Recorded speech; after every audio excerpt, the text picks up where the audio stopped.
Mesdames et messieurs, bonjour. C'est un plaisir de vous retrouver pour ces unes de la presse africaine. En français, nous démarrons avec le quotidien aujourd'hui au Maroc. Jusqu'à 100% des arrivées et recettes récupérées en juin et juillet, le tourisme retrouve son rythme d'avant la crise. Les efforts déployés sur la destination Maroc donnent des résultats. Les mois de juin et juillet ont enregistré 3,2 millions d'arrivées et 27,3 milliards de dirhams de recettes en devises générées au premier semestre. Domaine privé de l'État, 159,602 000 hectares mobilisés en faveur des secteurs productifs au Maroc. L'ONE met un important projet en production progressive, 1,7 milliard de dirhams pour l'eau potable à Fès et Meknès. Médicaments, formation, échange d'expériences, recherche scientifique, le Maroc et l'Espagne misent gros sur la santé. Produits du terroir, plus de 230 exposants au Salon international d'Agadir.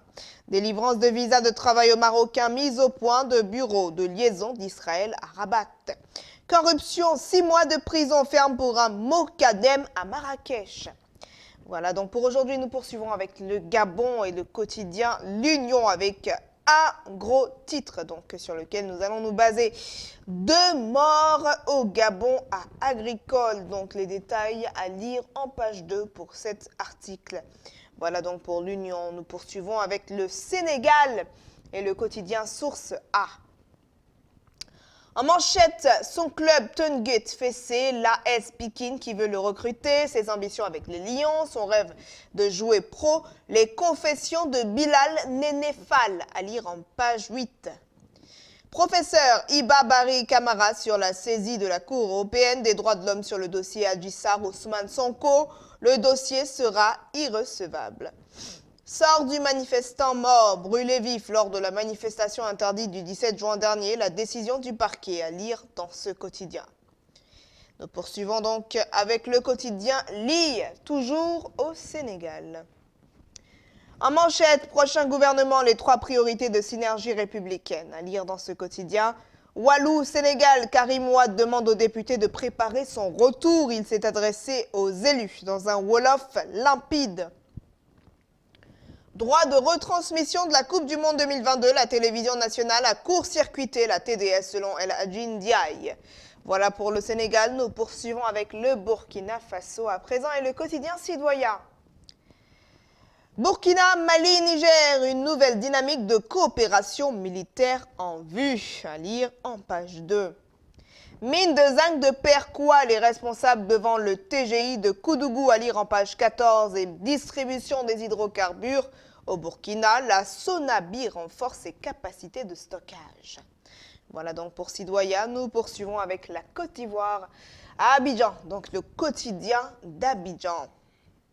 Tout sur le bilan d'implantation, les chiffres qui parlent. Depuis Soubré, Lagui, Eden, Novam et la jeunesse du PPACI en ordre de bataille, l'heure n'est plus à la peur. Action socio-économique. Veglano Kwame fait fort à Akwedo Atié. Affaire 17 000 tonnes de gaz butane disparu à la Pétrosie, la direction générale s'explique et s'enfonce. Nous poursuivons avec le sursaut, toujours en Côte d'Ivoire.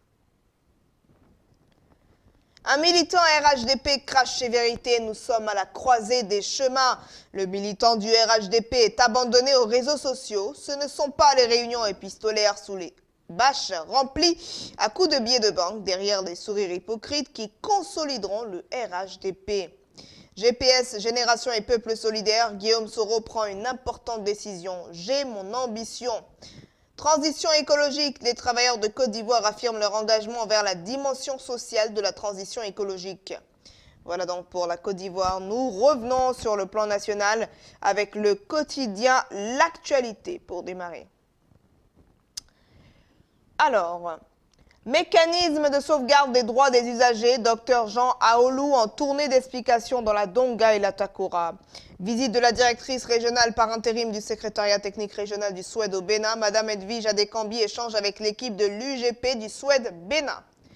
Nous poursuivons avec l'Indépendant à présent.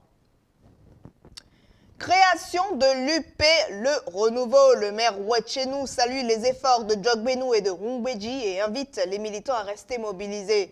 Bénin, le projet de ligne ferroviaire Bénin-Nigeria relancé. Wilfried Rumbedji, en réponse au meeting des aspirants à la bourse du travail. Quand les conditions seront remplies, ce sera avec plaisir. Nous poursuivons donc avec l'Informateur, qui sera le dernier quotidien sur la liste. Réélection de Mathurin de Chakis à la tête de la FBF. Boris Tandji exprime sa satisfaction.